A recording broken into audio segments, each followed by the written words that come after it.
Welcome to the study of watershed. Now we are going to learn about watershed and their role in our world. No matter where you live in the world, you live in a watershed. Before going to the study of a watershed, everyone should know the role of a river in watershed study. Of course, everyone know what is a river. It is a body of water that flows towards the sea.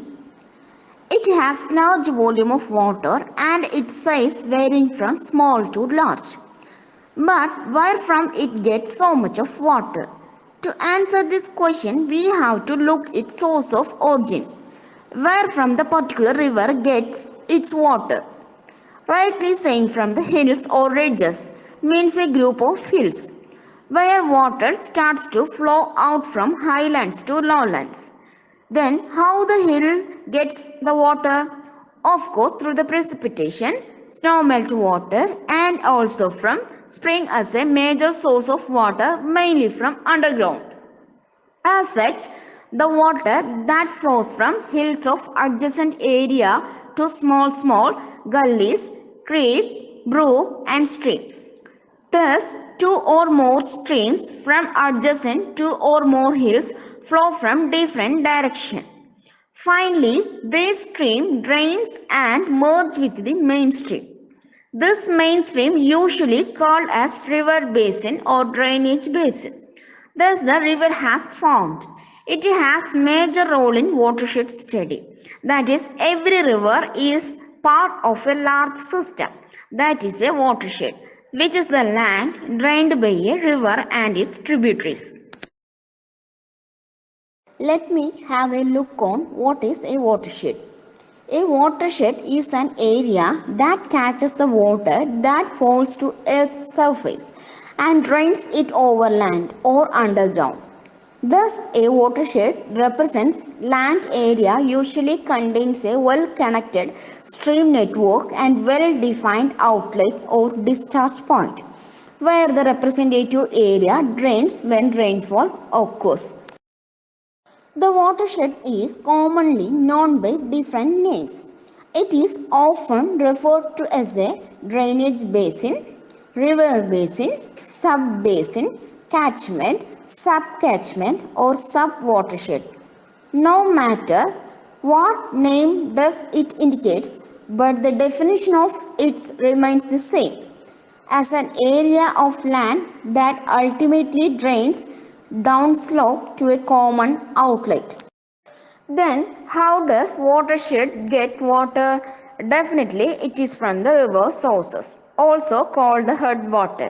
Is the beginning of a river, often located in mountains. The source may be fed by an underground spring or by runoff from rain, snow melt or glacial melt. When it rains, the rainwater hits the ground. It can get to a stream the slow way or the fast way.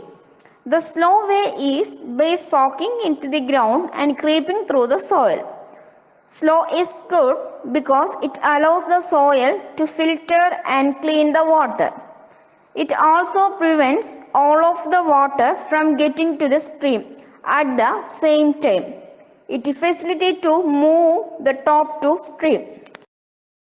Why does the water from the stream is flow towards downslope, or why does the water flow from higher to lower region? Because of gravity, of course. The pull of gravity ensures that water settles at the lowest level. Let us talk on a size of watershed. Not all watersheds are the same size. Some are big while others are small. Why does this happen? Because with the distance, the downstream or downslope, the drainage from small adjacent watershed converges to form large stream, rivers or lake. Eventually, this water enters into a large body of water such as the ocean, a gulf, an inland sea or a freshwater lake. Thus, large watersheds are made up of many smaller watersheds, each containing a main drainage that contributes to the next larger drainage or watershed. The size of watershed are mainly three types, that is, small watershed, medium watershed, large watershed. The small watershed occupies an area of approximately less than 250 km square. whereas the medium watershed occupies an area of between 250 km square to 2500 km square.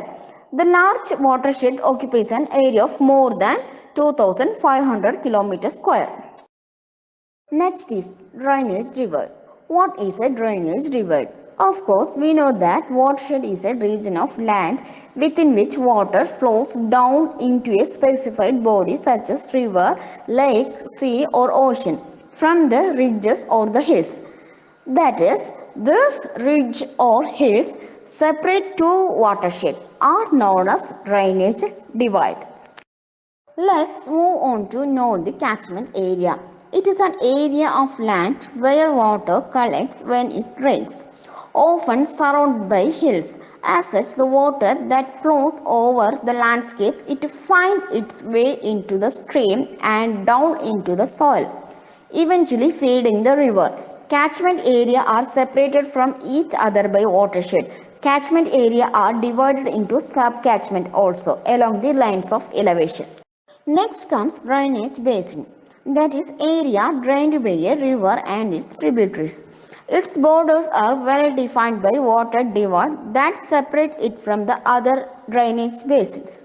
All the surface water in this particular areas flow into a river through rills, gullies, rivulets, tributaries into the master streams and drains into the sea or lakes.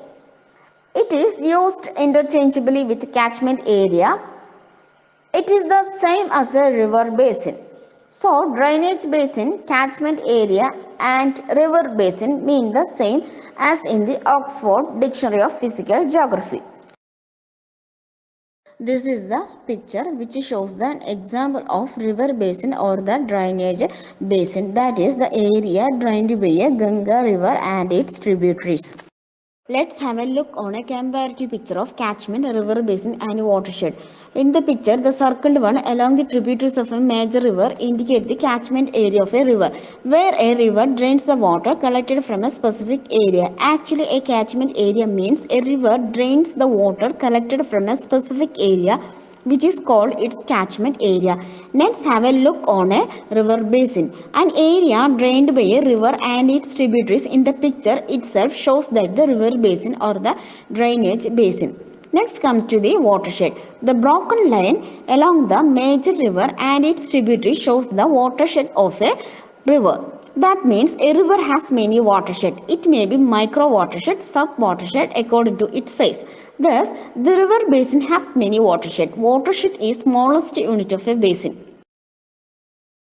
Then next comes the components of watershed.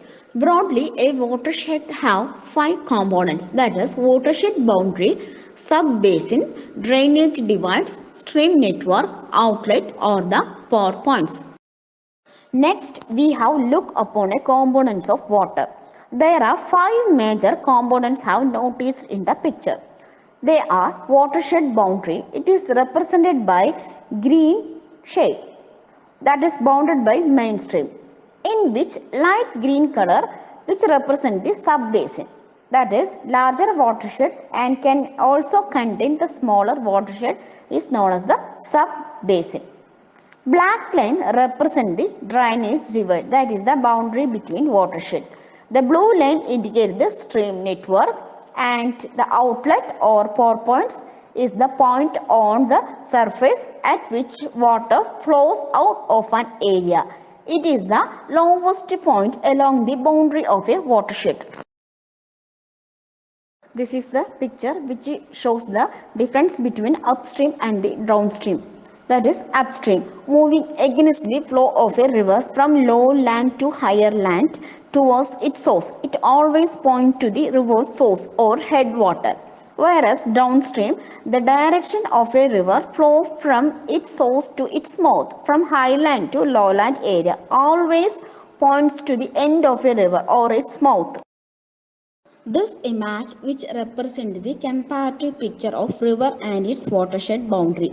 First of all, A river and its boundary with dotted blue line indicate the comparatively micro watershed, whereas the B river and its boundary line with the pink line indicate the watershed boundary of a B river.